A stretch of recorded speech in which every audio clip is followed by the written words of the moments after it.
આકાશવાણી ભુજ સમાચાર પરેશ મારું વાંચે છે। નમસ્કાર।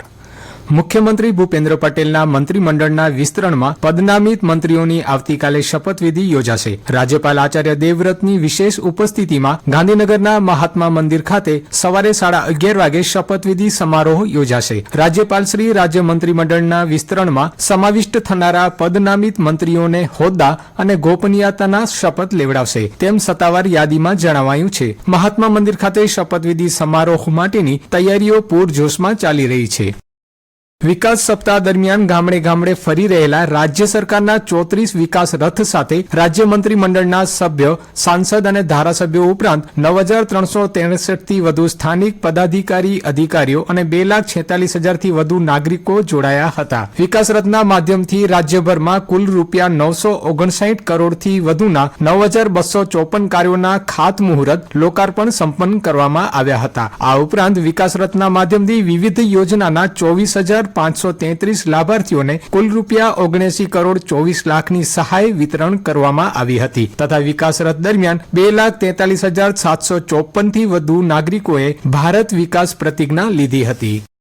ગુજરાત પ્રવાસન નિગમ લિમિટેડ દ્વારા દર વર્ષે ધોરડો ખાતે રણોત્સવનું આયોજન કરવામાં આવે છે, જેનો લાભ લેવા માટે દેશ વિદેશથી પ્રવાસીઓ આવે છે। આ વર્ષે પણ અહીં મોટી સંખ્યામાં પ્રવાસીઓ આવશે ત્યારે જિલ્લા મેજિસ્ટ્રેટ આનંદ પટેલ દ્વારા ભારતીય નાગરિક સુરક્ષા સંહિતા 2023ની કલમ 163 મુજબ ધોરડો રણોત્સવ વિસ્તાર માટેના જુદા જુદા જાહેરનામા બહાર પાડવામાં આવ્યા છે। આ જાહેરનામા મુજબ ધોરડો રણોત્સવ વિસ્તાર ખાતે નિયત સમિતિ પાસે રજીસ્ટ્રેશન કરાવ્યા સિવાય અનધિકૃત રીતે ચાલતી ઘોડેસવારી, ઊંટ સવારી ઉપર પ્રતિબંધ મૂકવામાં આવ્યો છે તથા ધોરડો રણ ઉત્સવ વિસ્તાર ખાતે સબરસ બસ સ્ટેશનથી વોચ ટાવર સુધીના વિસ્તારમાં તથા વોચ ટાવરની આસપાસના સફેદ રણ વિસ્તારમાં ખાનગી વાહનોના પ્રવેશ ઉપર સંપૂર્ણ પ્રતિબંધ મૂકવામાં આવ્યો છે તથા સફેદ રણ વિસ્તાર અને રોડ ટુ હેવન વિસ્તારમાં પ્લાસ્ટિકની બોટલ્સ, કોથળીઓ અને અન્ય પ્લાસ્ટિકની સિંગલ યુઝ ચીજ વસ્તુઓ જાહેરમાં નાખવા ઉપર સંપૂર્ણ પ્રતિબંધ મૂકવામાં આવ્યો છે। આ હુકમનો ભંગ કરનાર વ્યક્તિ સામે શિક્ષા કાર્યવાહી કરવામાં આવશે। આ જાહેરનામું 19 ઓક્ટોબરથી 17 ડિસેમ્બર 2025 સુધી અમલમાં રહેશે।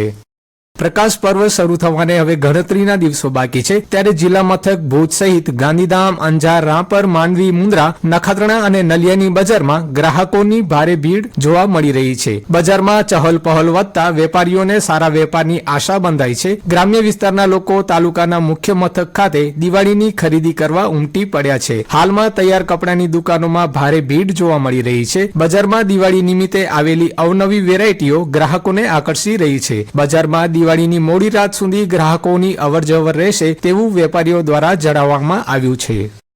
હળવદ ભચાઉ નવજીવન વિકલાંગ સેવાશ્રય સંસ્થા દ્વારા દિવાળીના પવિત્ર તહેવારમાં સંસ્થાના દિવ્યાંગ બાળકો દ્વારા બનાવાયેલા દીવડાનો દીપ અર્પણ કાર્યક્રમ યોજાયો હતો। સંસ્થા દ્વારા 1.25 લાખ દીપક દિવ્યાંગ બાળકો દ્વારા બનાવવામાં આવ્યા તે પ્રોજેક્ટ લાયન્સ ક્લબ ભચાઉને સુપરત કરવામાં આવ્યો હતો। લાયન્સ ક્લબ દ્વારા દિવ્યાંગ બાળકોની કામગીરીને બિરદાવવામાં આવી હતી।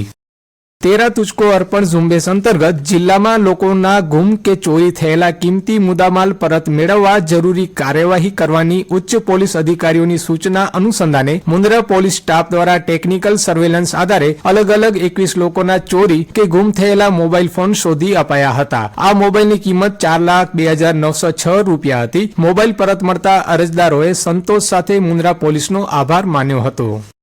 મહિલા અને બાળ વિકાસ વિભાગ ગુજરાત સરકાર દ્વારા રાજ્યવ્યાપી 8મા રાષ્ટ્રીય પોષણ માહ અંતર્ગત કુપોષિત બાળકોના સમુદાય આધારિત વ્યવસ્થાપન માટેના મહત્વપૂર્ણ કાર્યક્રમ પોષણ સંગમ વિશે જનજાગૃતિ લાવવાના હેતુથી ગ્રામ્ય વિસ્તારો અને શહેરી વોર્ડમાં પોષણ સંગમ જાગૃતિ દિવસ કાર્યક્રમની ઉજવણી કરવામાં આવી હતી। આ ઉજવણી અંતર્ગત કુલ 780 થી વધુ સ્થળોએ કાર્યક્રમ યોજાયા હતા। આંગણવાડી કાર્યકર અને મુખ્ય સેવિકા દ્વારા પોષણ સંગમ કાર્યક્રમ વિશે તેમજ કુપોષણના પ્રકારો તેમજ કુપોષણ નિવારવા અંગે વિગતવાર જાણકારી આપવામાં આવી હતી।